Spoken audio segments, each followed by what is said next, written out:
ముందుగా మీకు పద్మశ్రీ వచ్చినందుకు శుభాకాంక్షలు.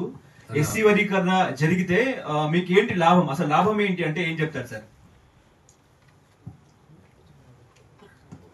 ఎస్సీ రిజర్వేషన్ల వర్గీకరణ జరగకపోతే మేము ఏం నష్టపోతున్నామో, వర్గీకరణ జరిగితే ఆ నష్టం మాకు జరగదు. ఎగ్జాంపుల్ 15% రిజర్వేషన్లు ఉన్నాయి అనుకుందాం. 15% రిజర్వేషన్లో కమిషన్ నివేదిక ప్రకారంగా ఇప్పటికీ 12% విద్య, ప్రధాన ఉన్నత విద్య ఉద్యోగ అవకాశాలు 12% ఒక మాల వర్గానికి పోతున్నదని లెక్కున్నది. మేము మాదిగలు తెలంగాణ జనాభాలో, ఉమ్మడాంధ్ర జనాభాలో 60% పైగా 70% ఉంటారు. ఇంకా 57 కులాలు జనాభాలో ప్రతి సింగిల్ కులం లక్షలు ఉండకపోయినా 57 కులాల జనాభా కలిసి కూడా కొంత పర్సెంటేజ్ 1-2% ఉంటుంది అనుకుందాం. ఇప్పుడు మాకు 10 రావాలి, మా జనాభా పరంగా మాకు 10 రావాలి, మా మిగతా కులాలకు ఒక 1-2 రావాలి అనుకుందాం. మరి మా 12 ఎడిపోయినాయి, మాలలు పోయినాయి. ఇప్పుడు వర్గీకరణ జరిగింది అనుకోండి, మాదిగల వాట మాదిగలకు వస్తుంది, మిగతా 57 కులాల వాట 57 కులాలకు వస్తుంది. మాలలకు 4% వచ్చింది అనుకో 4% వస్తుంది. అంటే 4% పొందిన వాళ్ళు ఇప్పటికి 12% పొందుతున్నారు. వాళ్ళకి రావాల్సింది ఎంత? 4%. పొందుతున్నది ఎంత? 12%. మేము ఇప్పుడు మాకు వస్తున్నది ఎంత? అందరికి కలిపి 4% వచ్చింది అనుకో. మరి ఇప్పుడు వర్గీకరణ జరిగితే మాకు 12% వస్తుంది. అంటే వర్గీకరణ లేకపోతే నష్టపోయిన చరిత్ర ఉన్నది. వర్గీకరణ జరగడం వల్ల మాకు న్యాయం జరుగుతుంది అనేది రికార్డు కూడా ఉన్నది కాబట్టి వర్గీకరణ కోరుతున్నాం. నమస్తే అన్న, మనతొలి వెలుగు అక్షిత్ రెడ్డి. ఒకటన్న ఇక్కడ వాళ్ళు 57 కులాలు ఉన్నాయా, వాళ్ళు ఒకటే అడుగుతున్నారు. సరే అన్న, మీతోటి మీరు అన్నట్టు జనాభా ప్రాతిపదికన రిజర్వేషన్లు ఇస్తే మీకు న్యాయం జరుగుతుంది. అదేవిధంగా మేము ఏదైతే ఇప్పటి వరకు మీకంటే మాదిగల కంటే మేము ఎక్కువ నష్టపోయి ఉన్నాం. మాకు ఒక 2% ఒక రిజర్వేషన్ అమలు అయితే మాకు ఒక 2% ఎక్స్ట్రా ఇవ్వాలి, ఒక మానవీయ కోణంలో ఆలోచించాలని చెప్పేసి వాళ్ళు చెప్తున్న పరిస్థితి. సామాజిక న్యాయం చూసుకుంటే జనాభా ప్రాతిపదికన అది సాధ్యపడదు, మాకు అన్యాయం జరుగుతుంది వాళ్ళు అంటారు. మీరు దీనిపైన మీరు ఏమంటారు? నీకు నాకు ఎవరికైనా ఆశయాలు ఉండాలి కానీ అత్యాశ వద్దు. నెంబర్ 1 ఆశయాలు ఉండాలి, అత్యాశలు వద్దు. 57 కులాలు మొత్తం జనాభాలో 2% అనుకో, నువ్వు ఒక 1%. మేము పొందింది 4%, మేము నష్టపోయింది ఎంత? 6%. ఓకే, ఇప్పుడు అదనంగా మీకు న్యాయం జరగాలంటే నష్టం జరిగిన వాళ్ళ నుంచి తీసేయాలా, అందరి అవకాశాలు దోసుకున్న వాళ్ళు తీసేయాలా? నువ్వు చెప్పు. నష్టపోయిన వర్గాల్లో అతిపెద్ద జనాభా గల మాదిగలు 10% పొందాల్సిన వాళ్ళు 4% పొందుకుంటూ వచ్చారు లెక్కల ప్రకారంగా. మేము లబ్ధి పొందిన వాళ్ళం ఉన్నామా, నష్టపోయిన వాళ్ళం ఉన్నామా? నువ్వు 2% అయితే నువ్వు 1% నష్టపోయినావు. ఓకే, నేను 10% ఉంటే నేను 5% నష్టపోయినా. ఇప్పుడు నీది నాది దోసుకున్నది ఎవరు? నువ్వు 2% ఉంటే నువ్వు 1% పొందినావు, ఇంకో 1% నీకు రావాలి అనుకుందాం. నీకు రావాల్సిన 1% దోసుకున్నది ఎవరు? మాదిగలు దోసుకున్నారా? మాదిగలు దోసుకుంటే వీడు 10% ఉన్నాడు, 11% రావాలి వీడికి. 10% ఉన్న మాదిగలకు 11% వస్తే మాలలు దోసుకున్నట్టు కాదు, వెనుకబడ్డ 57 కులాలదే దోసుకున్నట్టు అవుతుంది.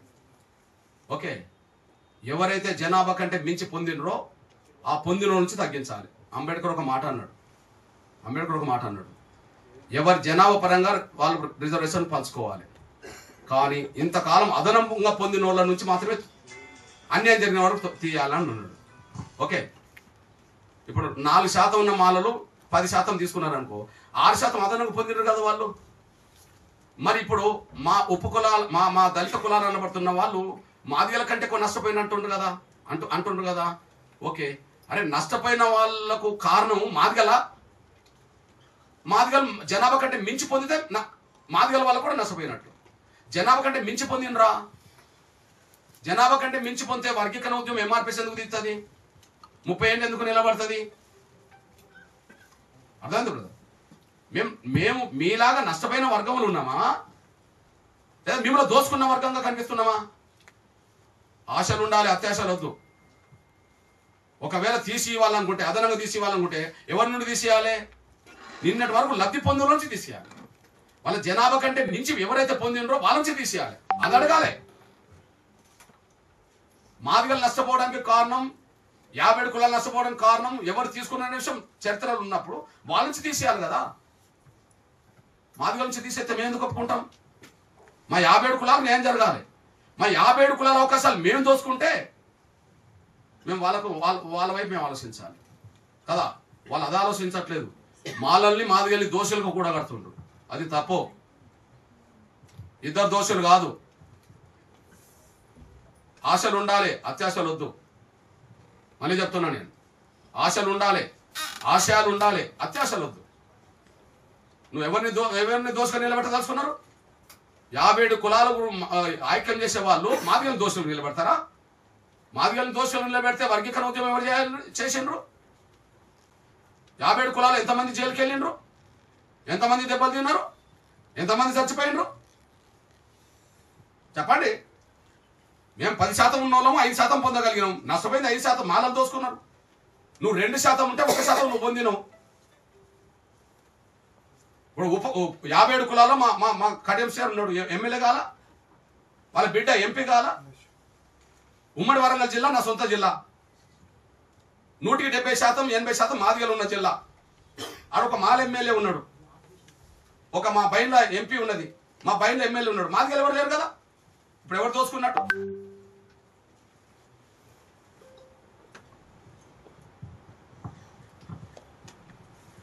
దోషగా నిలబెట్టాల్సింది ఒకరినైతే ఇద్దరిని దోషగా నిలబెట్టే పరిస్థితి మేమెందుకు మౌనం ఉంటామండి?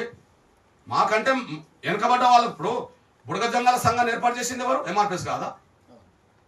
దక్కలోల సంఘం ఏర్పాటు చేసింది ఎవరు? ఎంఆర్పిఎస్ కాదా? చిందోల సంఘం ఏర్పాటు చేసింది ఎంఆర్పిఎస్ కాదా? బైండోల సంఘం ఏర్పాటు చేస్తే ఎంఆర్పిఎస్ కాదా? ఒక మాదిగలే చైతన్యం కావద్దు, అందరు చైతన్యం కావాలని అందరికంటే ముందు ఎంఆర్పిఎస్ అన్ని సంఘాలు ఏర్పాటు చేసింది.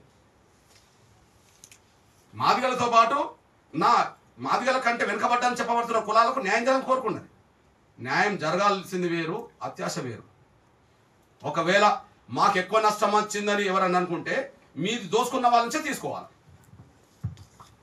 మీకు ఎక్కువ నష్టం వచ్చిందని ఎవరన్నా అనుకుంటే, మాకు నష్టం వచ్చింది మాలలే, మేము మాలది ఇప్పుడు దోసుకోవాలనుకోవట్లేదు. వాళ్ళ వాట వాళ్ళకి పోతారు. 50 ఏళ్ళు తిన్నారు. 50 ఏళ్ళు తిన్న దానికి మేము దాని మళ్ళీ మీకు ఎక్కువ శాతం తిన్నారు కాబట్టి మీకు రిజర్వేషన్ వద్దని అంటలేము కదా. కాబట్టి దోషగా నిలబెట్టాల్సింది దోసుకున్న వాళ్ళని, కానీ ఇద్దరిని దోషగా నిలబెడితే ఎంఆర్పిఎస్ ఎందుకు? మరిగా ఎంఆర్పిఎస్ ఎందుకు జాతిని మేలు కోల్పోయింది? ఎంఆర్పిఎస్ ఎందుకు ఇన్ని సంఘాలు పెట్టించింది? మాదిగల వాట మాదిగలకు రావాలని, ఎవరి కులం వాట వాళ్ళకు పోవాలని. అయితే 57 కులాల జనాభా ప్రతి కులానికి ఒక 1% వస్తుందా? రాదు. కానీ కొన్ని కులాలు కలిస్తే 1% 2% వస్తుంది అనుకుంటే జనాభా రీత్యా ఎవరికైనా అవకాశాలు ఉండాలి. ఈ దేశంలో అంబేద్కర్ సాధించింది జనాభా పరంగా రిజర్వేషన్లా, జనాభాకు మించిన రిజర్వేషన్లా. ఇక్కడ 15% ఉన్నది. తెలంగాణలో 15% ఎందుకు ఉండాలి? 20% ఉండవచ్చు. ఎందుకంటే ఉత్తరప్రదేశ్లో 20% ఉన్నది. పోనీ గోవాలో 2% ఉన్నది. అక్కడ 2% ఎందుకు ఉండాలి? 15% ఉండవచ్చు కదా. ఏ స్టేట్లో షెడ్యూల్ కులాల జనాభా ఎంత ఉంటుందో అంతే రిజర్వేషన్లు. అంటే రిజర్వేషన్ల పునాదే జనాభా పరంగా అయినప్పుడు పంచుకోవడం ఎట్లా పంచుకోవాలా? జనాభా పరంగా పంచుకోవాలి. ఒకవేళ 50 ఏళ్ళు మేము నష్టపోయినా అనుకోండి, మీ నష్టం భర్తీ చేయాలంటే ఎక్కడి నుంచి తీయాలా? ఎక్కడి నుంచి తీయాలి? జనాభా కంటే మించి నేను ఎవరు పొందినరో గావాల నుంచి తీసేయాలి. దానికి సిద్ధపడితే మనం మాట్లాడుకుందాం. అప్పటికి మాలకు రిజర్వేషన్లే లేకుండా పోతాయి. సార్ నమస్తే సార్, నా పేరు Srinivas Goud, one India Telugu. So మీరు ఈ రిజర్వేషన్ వర్గీకరణ తర్వాత కేవలం ఉన్నత విద్య ఉద్యోగాల్లో మాత్రమే రిజర్వేషన్ వస్తుంది, కానీ చట్టసభల్లో ప్రాతినిధ్యం పెరుగుతుంది మాదిగలకు. ఇది ఒకటి. ఇంకోటి ఏంటంటే చట్టసభలో ఈడబ్ల్యూఎస్ రిజర్వేషన్ తీసుకొచ్చారు, అది జనాభా కంటే ఎక్కువ ఉంది 10%. సో దానిపై మీరేమంటారు? ఇంకోటి రీసెంట్ గా అమిత్ షా